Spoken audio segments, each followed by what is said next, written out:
Hey guys, I wanted to take a minute to talk about the film Annihilation. For those people who don't know, this is a film that came out in 2018. It's classified as a science fiction psychological horror film. It was written and directed by a guy named Alex Garland. And it's based off of a 2014 novel by a guy named Jeff Vandermeer. It's the first in a series of books called the Southern Reach trilogy. And it's about four women who set out into an area known as Area X, and the Area X is being affected by something called the Shimmer. Now, the way Alex Garland, first of all, Alex Garland's a fantastic writer-director. I find his work, I wouldn't say inconsistent. He has done some amazing work. Like I said, he wrote a film called Sunshine, which I like. He also wrote the 28 Days movies, and I'm not a big zombie fan, but they're good movies. Obviously, he wrote and kind of uncredited directed Dread, which I love. And so that would seem that I am a big fan of his. That being said, he also did Ex Machina, which I don't like. And I know people say Ex Machina is by far his greatest film and brilliant. I have noteworthy issues with that movie, and that's another a subject for the conversation. He also wrote a fantastic game called Enslaved: Odyssey of the West. If you haven't had a chance, try it. But going to Annihilation, Annihilation deals with the appearance of this thing called a shimmer when some asteroid descends, impacts on this lighthouse, and creates this type of radiating field. These four women go embark into this shimmer, and strange things happen. It appears very much random, where it seems like it's combining DNA, it's changing, it's genetically altering. You're seeing things that shouldn't happen, and eventually concludes with also, this is minor spoilers. I'll try not to spoil too much, but eventually deals with them reaching the lighthouse and encountering whatever is there, and then you have this very surrealistic ending, which is one of my favorite moments of science fiction storytelling in around that period of time. It's right up there with kind of the surrealist approach that we see in Everything Everywhere All at Once.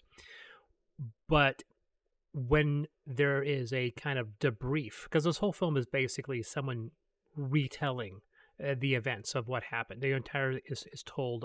There's actually a Latin literary term for it when the whole story is basically a flashback. And when trying to explain what the shimmer was, the answer is that it changed things.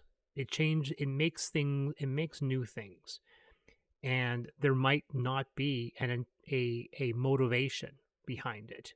There was an alien presence, and when I started to think about that, I started to think more and more how the shimmer in Annihilation was a perfect um, perfect. I was going to say analogy because I was seeing the one was derived from the other, but it's a perfect parable to what I do in Amethyst.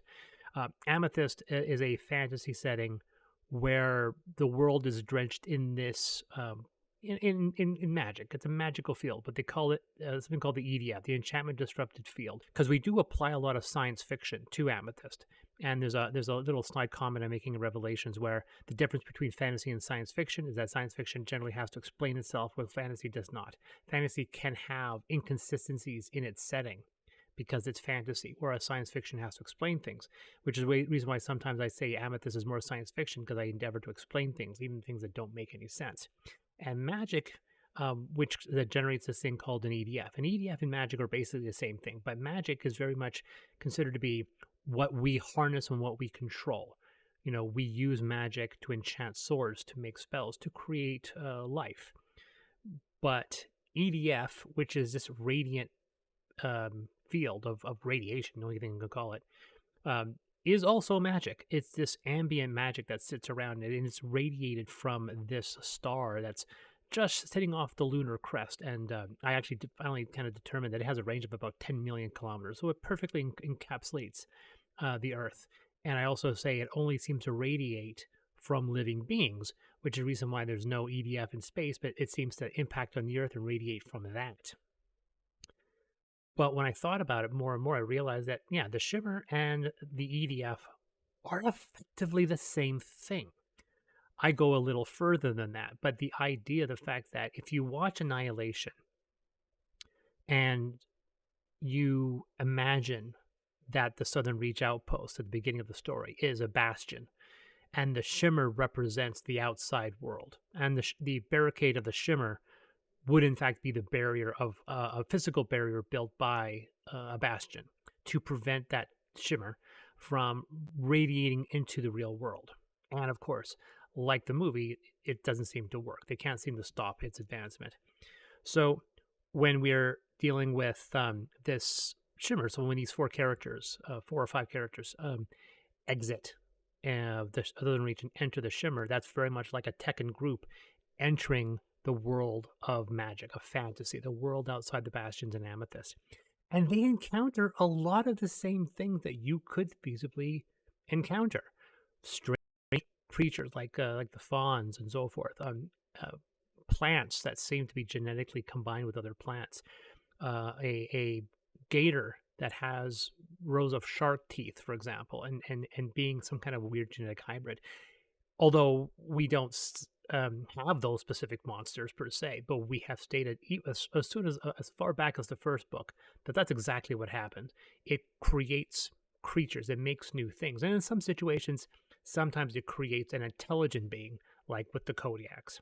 And we're going to be introducing more of them. We introduce one of the factions, and more the idea that it changes things, and occasionally it changes things to become intelligent.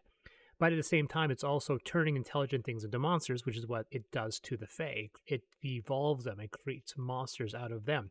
So it just seems like the EDF just wants to change things for change's sake. It wants to make new things constantly, even if it results in changing something that had already changed.